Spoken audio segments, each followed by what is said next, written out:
இந்த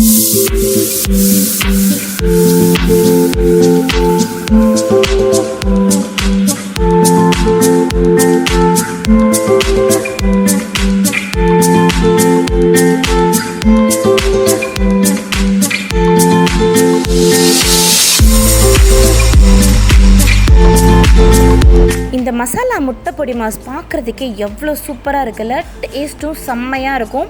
இது சப்பாத்தி, இட்லி, தோசையோட ஒரு சூப்பரான காம்பினேஷன். அடடா, சாம்பார் ரைஸோட கேட்கவே வேணாம், இன்னும் சூப்பராக இருக்கும். ஸோ இது செய்கிறதுக்கு தேவையான பொருட்கள் ஃபஸ்ட்டு நம்ம ஒரு பவுலில் 1/2 ஸ்பூன் மிளகாய்த்தூள், 1/4 ஸ்பூன் மஞ்சள் தூள், சுவைக்கு ஏற்ப உப்பு போட்டுட்டு 2 ஸ்பூன் தண்ணி ஊற்றி நல்லா அந்த மசாலாவை எல்லாத்தையும் கட்டி இல்லாமல் மிக்ஸ் பண்ணிடலாம். அதுக்கப்புறம் இதில் டக்குன்னு நம்ம ஒரு 4 முட்டையை உடைச்சி ஊற்றி எந்த ஒரு கட்டியும் இல்லாமல் நல்லா அந்த மசாலா முட்டையில் மிக்ஸ் ஆகிற மாதிரி அடித்து எடுத்துக்கலாம். இப்படி நம்ம செய்கிறதுனால முட்டை பொடி மாஸில் நல்ல ஒரு அந்த பொடி மாஸ்க்குள்ளேயும் முட்டை நல்ல அந்த உப்பு உரப்பு எல்லாமே நல்லா உள்ள வரைக்கும் இறங்கி சாப்பிடும்போது ரொம்ப டேஸ்டியாக இருக்கும். இப்போ நான் ஸ்கில்லட் வச்சுருக்கேன். ஸ்கில்லட் நல்லா சூடாயிடுச்சு. ஃபுல் ஃப்ளேமில் வச்சு சூடு பண்ணியிருக்கேன். இப்போ இதில் நம்ம 1 டேபிள் ஸ்பூன் அளவுக்கு எண்ணெய் ஊற்றிக்கலாம். எண்ணெய் நல்லா சூடாயிடுச்சு. இதில் 2 நல்லா பொடுசாக கட் பண்ண வெங்காயத்தை சேர்த்துக்கிறேன்.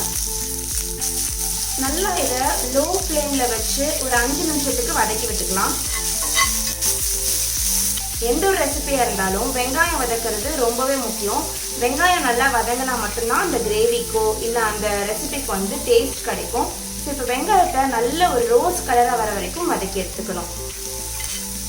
இப்போ வெங்காயம் நல்லா வதங்கிடுச்சு, பார்த்தீங்கன்னா தெரியும், நல்ல ஒரு ரோஸ் கலர் வந்துருச்சு.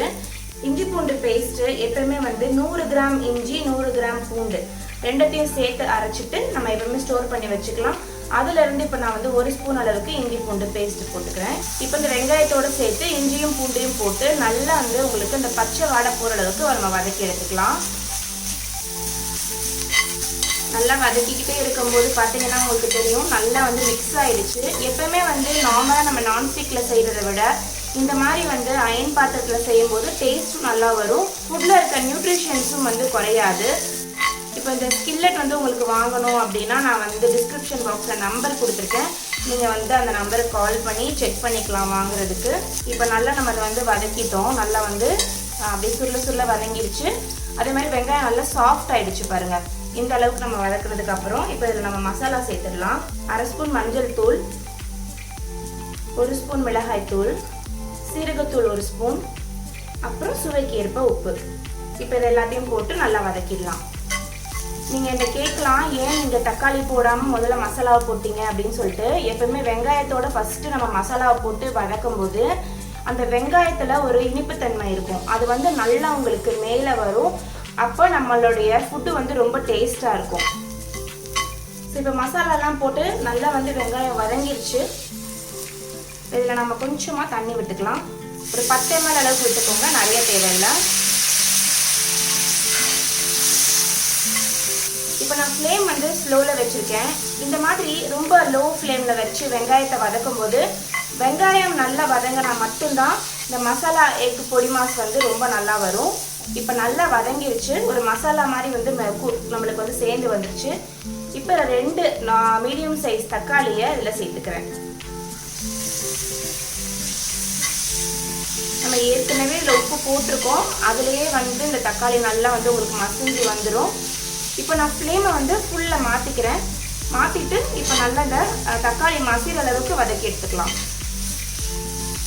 தக்காளி வதங்கிக்கிட்டு இருக்கும் போதே ஒரு பச்சை மிளகாவை நம்ம 2 கிள்ளி சேர்த்துக்கிறேன்.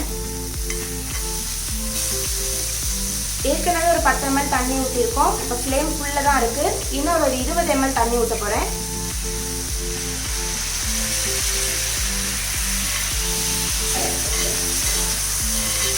மிக்ஸ் பண்ணி விட்டுருங்க நல்லா இந்த மாதிரி. இப்போ தண்ணி நல்லா வத்திடுச்சு பாருங்கள். ஒரு 2 நிமிஷத்துலேயே திரும்ப ஒரு 20 ml தண்ணி ஊற்றிக்கிறேன்.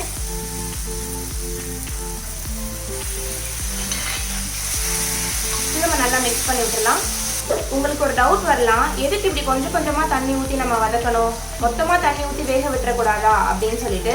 இப்படி கொஞ்சம் கொஞ்சமாக தண்ணி ஊற்றி வதக்கும் போது நல்ல ஒரு சாஃப்டான, ரெஸ்டாரண்ட்லலாம் ஒரு மசாலா பேஸ்ட் ரெடி பண்ணுவாங்கல்ல அந்த மாதிரி வரும். நீங்கள் மொத்தமாக தண்ணி ஊற்றிட்டீங்க அப்படின்னா அது ஒரு மாதிரி எக்கு போட்டு நம்ம கலக்கும் போது தண்ணி தனியாக வந்து வர ஆரம்பிச்சிடும், ஒரு மாதிரி சொதன்னு போயிடும். நல்ல உதிரி உதிரியான பொடிமாஸ் வந்து நம்மளுக்கு கிடைக்காது. ஸோ இப்போ கொஞ்சம் கொஞ்சமாக இந்த மாதிரி தண்ணி ஊற்றி வதக்கியாச்சு. இப்போ ரெண்டாவது வாட்டி ஊற்றுற தண்ணியும் நல்லா உங்களுக்கு வந்து மிக்ஸ் ஆயிடுச்சு.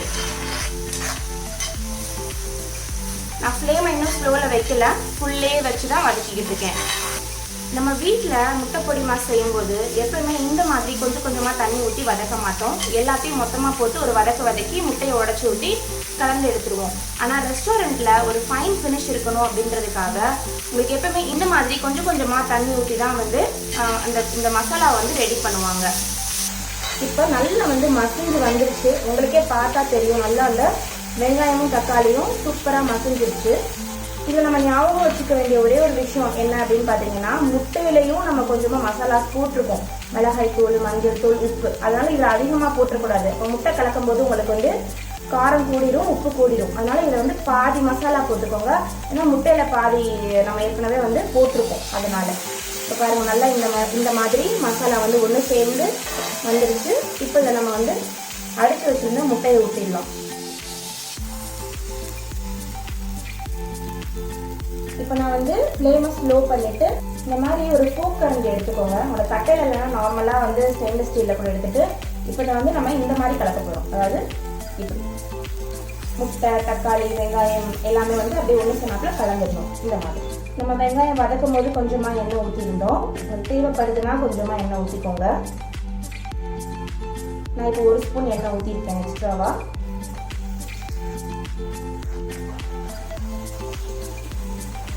இப்போ பாருங்கள், மேலே லைட்டாக வந்து ஈரமாக தான் இருக்குது. முட்டை இன்னும் ஃபுல்லாக வந்து ட்ரை ஆகலை.